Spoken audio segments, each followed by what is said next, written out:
यस्तै यस्तै घाँसहरू मन पराउँछ। यहाँ प्रायः जसो त्यही साज र मालु पाउँछ। अलिअलि सालहरू पनि खान्छ। साँधुनहरू पनि खान्थ्यो खान त। साँधुनहरूको बुट्टा पाउनै गाह्रो क्या। हेर्नुहोस् त यस्तो जङ्गल छ।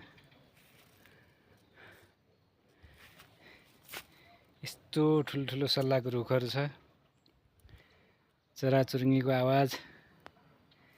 वास्तवमा जङ्गलमा घुम्नको मजै बेग्लै छ।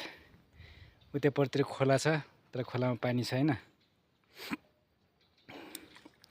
जङ्गलमा पानी नपाउने भएको कारणले गर्दा पानीको बोतल समेत हातमै समातेर आइएको छ। जे होस् रमाइलो छ। हाम्रो सामुदायिक वन हो। सामुदायिक वन 15 दिनको लागि खुल्छ। घाँसको लागि, दाउराको लागि फेरि छुट्टै खुल्छ।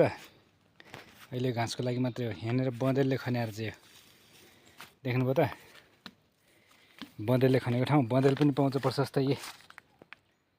हेर्नुहोस् यो बँदेलले खनिराखेको छ। आज राति मात्रै खनेछ ताजा ताजा।